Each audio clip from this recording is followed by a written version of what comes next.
Hello again, everybody, and thank you very much for staying with us. And so in our first session, we heard about financial evolution. And this time, we're going to be taking a look at financial duality, if you will, because two things can be true at once. You can be a seasoned investor and still make some costly mistakes. You can regret not starting sooner and still choose to take control of today, though. With over 30 years in the financial services industry, Paul Hutchinson has made his fair share of investment missteps, some costly, some surprising, but all valuable. We're going to talk about what went wrong, what he learned, and what he wishes he'd known earlier, so you don't have to learn the hard way. Paul Hutchinson, it's such a great pleasure to have you with us, and thank you very much for joining us. I think we can have an introduction, but no one can do justice to your story like you can. Having spent 30 years in the financial services industry, how would you characterize your own investment journey? Sure. Thank you, Dudu. Thank you for the opportunity. 30 years seems like a long time, but it does go by relatively quickly. And I think everybody needs to recognize that you do make mistakes. What I've learned is learning from those mistakes is critical, and then ensuring that you don't repeat them. And that's been a large contributor to my being relatively comfortable with my financial circumstances today. Although for many years in the past 30 odd years, I have felt distinct discomfort as to where I was, and that was why I thought it important to write the article, to try and understand what mistakes I made along the way and hope that my children, who are now adults, will not repeat those mistakes themselves. You speak of a distinct discomfort. What caused it? So I think it really came to a boil most recently when I turned 50, and I was trying to understand where I was in terms of being able to retire comfortably. And all my learnings had told me that I should be in a good place. So the things that you learn very quickly are that you need to save up to 15% of your salary for 40 years, which I'd done. You need to be invested in growth assets, which really are equities and to a lesser degree property, because you want to be rewarded through the risk premium that those assets provide you. So you want to outperform inflation by a material amount, and equities and property would do that for you over the longer term. So I had been invested in growth assets for most of that journey. And very importantly, you don't want to access your retirement contributions should you change jobs, which I'd also not done. So every time I changed jobs, I preserved my retirement capital in a preservation fund. So I thought that I was in a good space. And on reflection, I wasn't. And it was trying to understand why that was the case. And in my personal circumstances, I got married young and had children young. And when you're a young family in a single household, times are tough. But when you get divorced at a young age and you now, your partner and you are running two separate households with young children, it becomes very, very difficult, and you need to then reflect on your budget and where you can save money. And for me, it was going to my employer and reducing my retirement contribution from 15%, which is what you're supposed to be doing, down to the minimum, which was 7%. And that's not a mistake, that's a financial necessity. Where the mistake came in is when my circumstances improved, I didn't immediately increase my retirement contributions back to the 15%. I rather use that additional money to spend and have more of a good time. And that was the mistake, because now at mid-50s, I'm contributing at a rate of 23%, and it's impossible or very difficult to catch up, because while those initial amounts were not substantive in size at the time, it's the compounding of that over the longer term where the bulk of your retirement benefit will come from. And that's what I missed out on. I missed out on compounding a 15% contribution rate by only contributing 7%, and that's been the major lesson of 30 years. You say it's impossible to catch up, and so when we speak about retirement, could we see that people are actually going to be working for much longer, especially with that thought in mind? I think the lesson is this, and I'd emphasize them once again. You need to save 15% of your salary for 40 years. Now, if you don't have 40 years, the numbers escalate. So if you only have 30 years left, you now need to be saving 30% of your salary for 30 years, which is too much of an ask for most of us. So the reality then becomes needing to work longer. So the maths is such that it's your contribution rate multiplied by how long you contribute for. If you can't increase the contribution rate, then you need to work for longer. And that, I think, is the truth for most South Africans. Unfortunately, we're going to be working for a little bit longer than what we'd hoped for, and that's my circumstance as well. Sure. And that's a reality perhaps that we need to start thinking around. And so thank you very much for that reflection. When we take a look at some of the things that you have been able to do right, I hear what is coming out from you, Paul, that commitment, right? So it's a long game. If you were putting away 15% of your salary for 40 years, that takes commitment. You realized that there were a couple of things that were not going right, and so realignment to your goals and the vision and what it is that you want to see, especially when you speak about your young children that are watching you. Is there a relationship between money and psychology, right? So getting to a point where you realize that this is not working for me anymore, and so I need to take various steps. That could include discipline. That could include making sure, like you're saying, you're not touching those funds. Patience. Yeah, absolutely. I think it was Socrates who said, know yourself. Yeah. And very early on, it's incredibly important that you understand who you are and the relationships that you have with money, with investing. So there is a massive psychological contribution to financial planning. Behavioral finance is increasingly finding its way into how financial advisors and clients discuss money and how they go about investing. And so all the words that you used, patience, discipline, are critical. If you think about some of my children, if you think about their investment journey from here, they probably have a 40-year working life. So what they're going to invest for 40 years, and then on retirement, they've probably got a 30-year retirement life. So for most youngsters today, they have a 70-year investment time horizon. And as a result, they can take significantly more risk than they potentially would be comfortable with. So for most of us, you'll go through a risk assessment, and it will try and establish how much risk you feel you can stomach. But for most of us, we need to take more risk than we're comfortable with. Yeah. And the reality is that because you've got a very long time horizon, even at mid-50s, I've probably still got a 35 to 40-year investment time horizon. So I can still take material risk because I can ride out any market volatility for the foreseeable future. So it's these kinds of things where a financial advisor plays an incredibly important role in keeping you honest, in keeping you on track, and when market circumstances are going against you, discouraging you from making rash short-term decisions which will impact your longer-term financial goals. You speak of market volatility. So much is happening in the world. I'm not even quite sure what is breaking news as we're having this conversation. Something is happening. As an investor and on your journey, did headlines matter? Did it move you, or should it move you, right? So you see what's going on geopolitically and you're thinking, oh no, maybe I shouldn't be here. Maybe I should just withdraw. What do I do? So how did you deal with that? Is that when then the financial planner came in handy? Correct. So when I was younger, I was impacted by market headline. So in the early 2000s, the rand depreciated significantly. It fell from around 6 rand to the dollar to around 12 rand to the dollar. And for those in the audience at the time, they'll remember that family and friends were suggesting the rand to the moon, and everybody was selling what they could locally and investing offshore. And I followed that trend. I realized some domestic assets, I invested them offshore at 12 rand to the dollar, for the dollar to immediately start to depreciate against the rand, and for the rand to then strengthen back to 6 rand to the dollar. And it was many years where the rand was nowhere near 12 rand to the dollar. So I learned fairly quickly that market headlines are just that. They tend to be noise. If you just think about the last month of July, the last day of the month was incredibly negative for financial markets, but the NASDAQ, I think, made record highs 14 times in July, and markets tend to go up. So what I learned is just to try and ignore the noise and recognize, again, going back to how long an investment journey you have. If you realize that you're 20 years or 30 years away from retirement, what's happening today, what's happening tomorrow is largely irrelevant.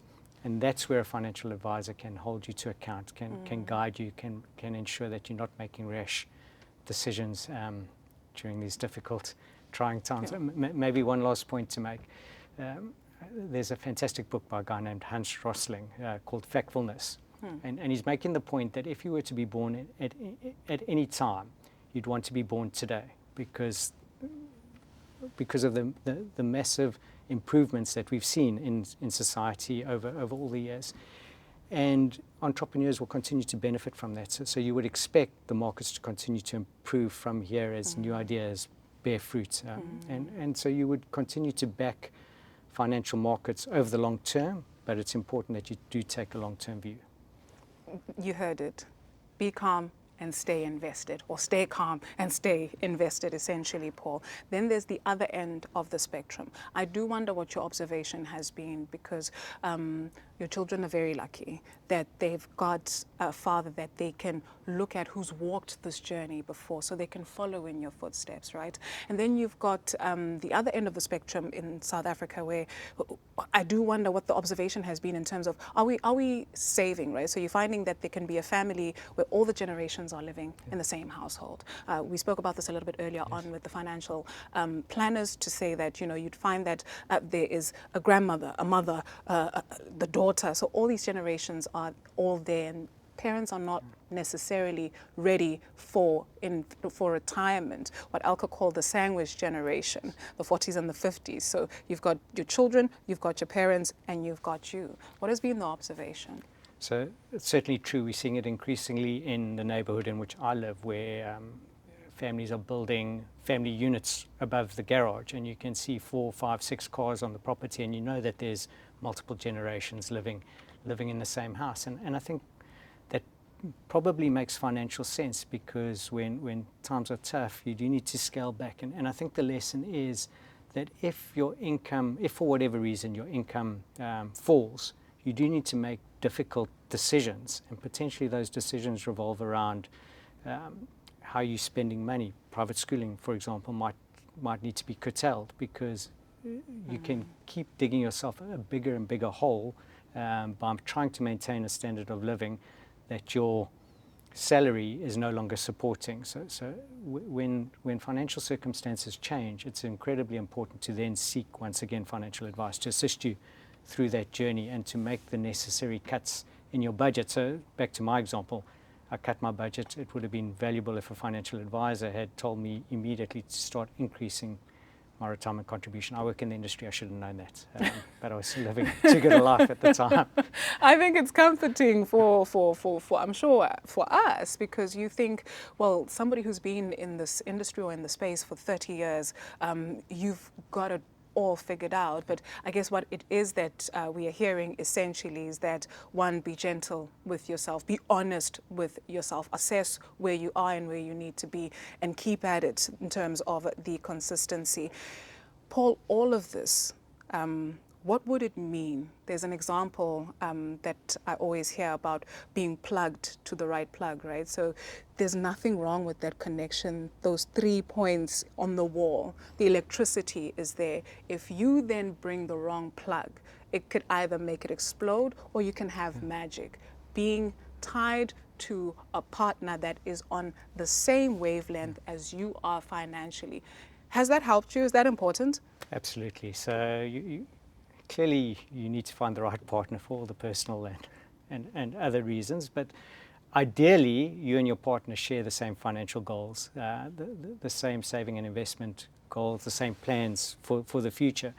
Because if you don't, the stress that can introduce into a relationship can be massively detrimental to that relationship and to the financial circumstances of the family unit. So 100%, you want to find a partner for all the right reasons, and God willing, that partner will also be on the same wavelength as you are in terms of financial goals that you set for yourselves. I'm interested in your relationship with your financial advisor in terms of navigating costs. How important was that of the various asset classes that you then invest in? Yeah. So costs clearly do matter, and it's important that when you are paying for a service, you feel and you are getting value for money for the service that you're receiving. So in trying to understand costs, it's important that you read the small print. So in another example, when I left my first job, I transferred my accumulated retirement savings into an RA, but it went into what is termed an old school retirement annuity, where costs were very opaque, and I didn't fully appreciate the impact of those costs over the longer term. When I became a little bit more knowledgeable on it, I became aware of just how punitive it was, and in hindsight, I reckon it cost me half of my total return, these additional costs over a 27-year period. So costs are clearly important, but what was also important is I hadn't read the small print. So I couldn't get out of it if the surrender penalties would have been so punitive that it wasn't worth transferring from an old school retirement annuity to a new age retirement annuity. And I just had to sit with it until it matured, and then I could move it at zero cost. So costs clearly do matter, but as does reading the small print and making sure you properly understand what you're invested in and why. Taking personal responsibility, reading the fine print, you know, that is indeed quite important. Paul, as we wind down the conversation, we speak also about estate planning, or we spoke about estate planning in the previous panel with Elke Brink and Nhlanhla Ncele. I do wonder, especially with your children, right? You can have the financial aspect sorted out, but when we do speak of things like discipline, making sure that you are committed, in it for the long haul, you don't access your funds unnecessarily, what is it that you can advise somebody to think about in terms of that conversation with their children? What do they need to see? They need to start slowly. They need to start investing as soon as that first paycheck arrives. So, and then what you start to see evidence of is a growing asset, which then becomes self-fulfilling for many children. As they see their investments grow over time, it kind of reinforces behavior, and that's what you need to get. You need to get that reinforced behavior such that it no longer feels like delayed gratification, because that's essentially what investing is. It's delayed gratification. You taking from what you could spend on today in the hope that you'll have more in the future that you can spend on in the future. So when you can start to evidence some value of that delayed gratification, that becomes incredibly important. But what I would say, it's best to get financial advice early. You spoke about estate planning, and the previous panel spoke about it. It can become quite costly to transfer assets when you have assets into a more effective estate plan.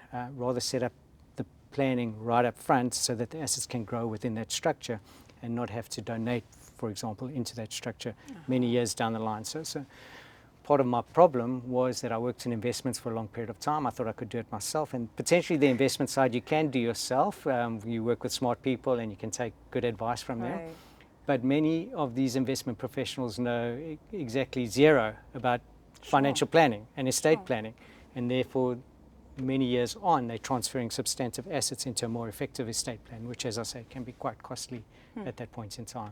Paul, why was it so important for you to pen these articles? And you can visit the 91 website to access these articles that Paul Hutchinson wrote on what he got right on his investment journey and some of the things or some of the lessons and critical lessons that he has learned. But why was it important for you to pen those articles and to share that with us? I think I'm fortunate in my job that I spend a lot of time talking to people. And in those discussions, and even with family and friends, you realize how important it is to own up to mistakes that you've made because of the financial consequences that those can have for you and the people that you're having conversations with. So it just came naturally, to be honest. Fortunately, it's something that I like to do, and I wrote the first article and I realized fairly quickly that maybe everybody thinks I'm a complete idiot because I spoke a lot about the mistakes that I made, which resulted in the second article. Because all of us, we get some of it right, and it's important that you reinforce the good behavior and try and eradicate the bad behavior as quickly as possible. And that's what duality is about. We all have that yin and yang. It's all about what then you water the most. That what will create this beautiful flowers that we see, or this beautiful bouquet as well that we see. Paul, thank you very much for your reflections and your contribution this session.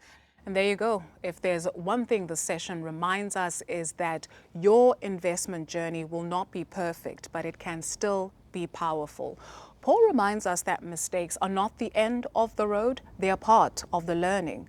Whether you're starting late, over, or still figuring it out, the point is to start. Be honest about what's working, learn from what's not. Learn, adjust, and take action, because the best decision you can make is the next one. Thank you so much for spending your time with us today.